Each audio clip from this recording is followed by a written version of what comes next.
दोस्तों आज खेसारी लाल यादव फिर से एक बार बागेश्वर धाम आ रहे हैं। दोस्तों बता दें कि बागेश्वर धाम खेसारी लाल यादव ऐसे कुछ दिन पहले गए थे, शायद 10 जनवरी को गए थे और वहां पे रंग दे बसंती का एक गाने का लॉन्चिंग करने का नाम था राम जी की जय हनुमान जी की जय। दोस्तों बता दें कि अभी ट्रेंडिंग स्टार खेसारी लाल यादव के रंग दे बसंती का ट्रेलर रिलीज हुआ है, कल ही रिलीज हुआ 2 मार्च को और आज 3 मार्च है। और एक बार फिर से बागेश्वर धाम में खेसारी लाल यादव शाम को ये शो रखा गया है। दोस्तों आप लाइव देख सकते हैं, बागेश्वर धाम से लाइव हुआ जाता है और काफी सारे लोग वहाँ पे वीडियो भी बनाएंगे जो कि आप यूट्यूब पे भी देख सकते हैं। और दोस्तों बता दें कि ये भक्तिमय कार्यक्रम होने वाला है, कोई ऐसा स्टेज शो नहीं है जहाँ पे जो भोजपुरी के और भी बाकी काफी गाने बजते हैं, वैसा कुछ नहीं है। खेसारी लाल यादव यहाँ पे भक्ति कार्यक्रम अटेंड करने जा रहे हैं और संध्या के टाइम पे ये कार्यक्रम शुरू होगा। संध्या यानी कि शाम के टाइम पे आप मान सकते हैं 5 या 6 बजे करीब ये शो स्टार्ट हो जाएगा।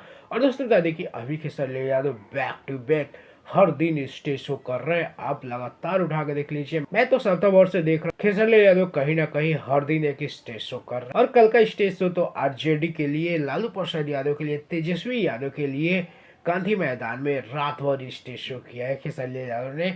सबकी वीडियो यूट्यूब पे पड़ी हुई है, आप देख सकते हैं, आप लोगों ने देखा भी होगा। काफी अच्छा मजा भी आ रहा है खेसारी लाल यादव को इतना मेहनत करते हुए देख के। और ट्रेंडिंग स्टार खेसारी लाल यादव मेहनती है भी, वो बहुत जोरों शोरों से मेहनत करते हैं और खुद को साबित करते हैं। बाकी दोस्तों आज शाम के लिए तैयार रहिए, काफी चीजें आपको देखने को मिलेगी। खेसारी लाल यादव रंग दे बसंती का प्रमोशन करेंगे। बाकी दोस्तों चलिए इस वीडियो में इतना ही, मिलते हैं किसी और वीडियो में।